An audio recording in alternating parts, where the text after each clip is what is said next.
Барлығыңызға қайырлы күн. Бүгін сіздермен осындай шоколадты торт дайындап көрсетемін. Ортасында сүзбелі крем. Менімен бірге болыңыздар. Бірге дайындаймыз. Алдымен 2 жұмыртқаға қантымызды салып, жақсылап араластырамыз. Сүтімізді құямыз. Сұйық май. Тағы да жақсылап араластырамыз. Қолымызға қопсытқышты қосамыз. Содан соң какаоны қосамыз. Осы ситаның ішінде барлығын жақсылап араластырамыз. Енді осыны сұйық массамызға ақырындап салып отырып, жақсылап біркелкі болғанға шейін араластыратын боламыз. Бізде осындай шоколадты масса шығады. Енді осыны формаға құямын. Менде форма 20 сантиметрлік, 22 сантиметрлік форманы да қолдануға болады.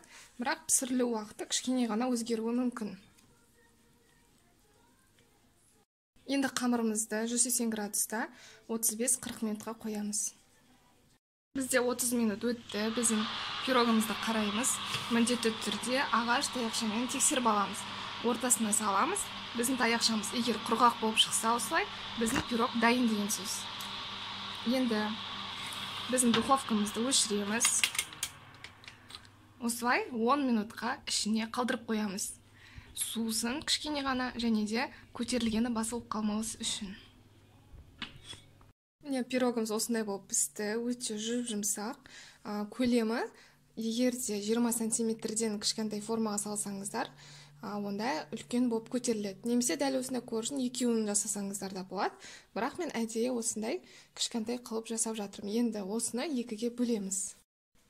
Міне бөлдік. Ортасы осындай болып піседі. Өте дәмді, әдемі. Торт ретінде де пайдалануға болады. Шын мәнісінде мен көбіне осындай коржын екеуін пісіріп, төртке бөліп, крем жағып, торт қылып та пайдаланып жүрмін. Енді біз сүзбелі кремімізді дайындаймыз. Сүзбенің осындай құрғақ, орысша айтқанда рассыпчатый болғаны жақсы. Енді осы сүзбені блендермен еземіз.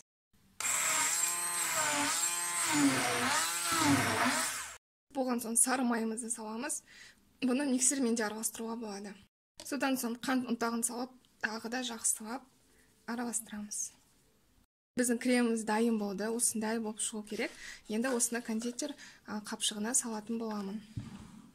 Ал енді осы кремімізді біздің жаңағы бөлген корждарымызға жағып шығамыз.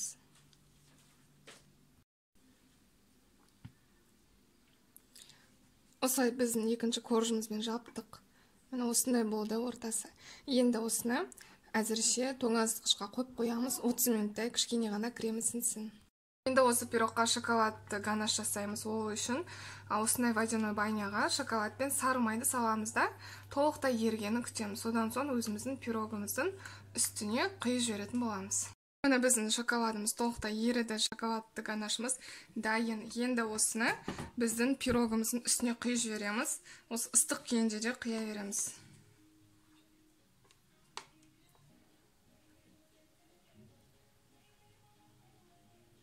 Шоколадты ганашты құйғаннан кейін бір 5-10 минутқа холодильникке қойып қойдым. Үстіндегі шоколады еруі үшін енді ортасын кесіп көрсетемін.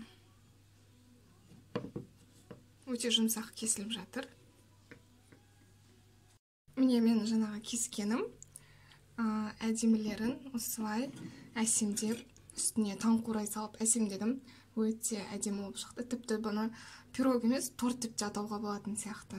Ал енді торттың дәмін көреміз. Структурасын, жұмсақтығын барлығын қараймыз. Өте жұмсақ болып кесіліп жатыр. Бұл торт өте дәмді болып шықты, шын мәнісінде. Корждарын қарайтын болсаңыздар, өзі осындай кішкене ылғалды болып шығуы қажет. Өте дәмді.